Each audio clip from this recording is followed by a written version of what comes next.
Hello everybody, welcome back. Happy New Year. I am so excited to see you guys here. 2020 was a very interesting year to say the least. I just wanted to say thank you to all my new subscribers that I gained over the past month. Welcome, welcome, welcome. So today I am going to be talking all about the 5 things I wish I knew before I installed my DIY Microlocs. The first thing I want to talk about is how low maintenance my hair is.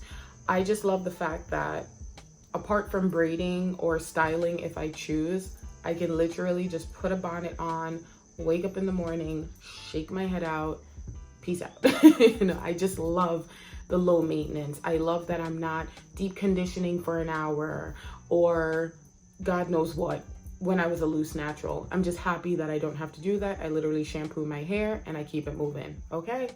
The second thing I wish I knew was just how versatile my hair was. I had somehow convinced myself that a loose natural was more versatile. I can do this, I can get braids, I can get a weave, I can get a wig, all of that. I could do so much, but I can do the same thing with my locks. So I don't know where I got that from, but whatever. I'm over here on the lock side now and I love it. So on the negative side of being locked, I wish that I knew about slippage, especially for Microlocs. Traditional locks, I'm not sure. I can't speak on traditional locks. I don't have them. But for small locks, Microlocs, interlocked locks, there is the possibility of slippage. I have a lot of slippage, especially around the edge, like my edges, like all around here. I'm always retightening my edges as well as the nape of my neck because my hair be doing the most. So I wish I knew about the slippage because then I would have probably planned for it a little better. I probably would have made my locks around the perimeter of my head just a little bit bigger so that I could combat the slippage because like I said, I am constantly retightening my edge as well as my nape before and after my retightenings. So any suggestions on that?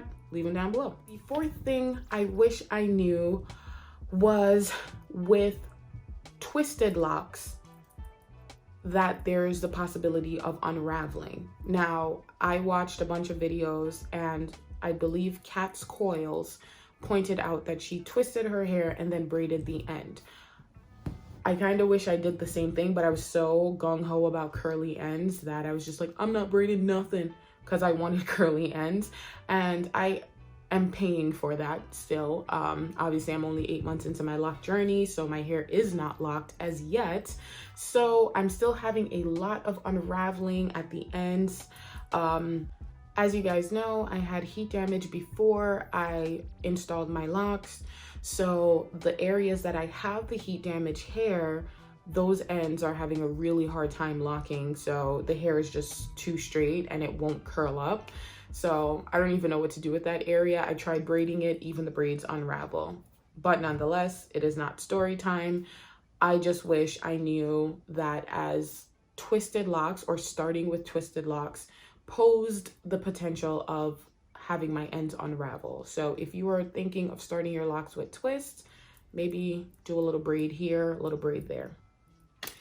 Number 5, I wish I knew just how long self-reties could take. Now, if you are like me, you might be a procrastinator. I'm a procrastinator. I thought I could do my reties myself, and for about 2 or 3 months, I did them myself. However, my first retie took me about 4 days.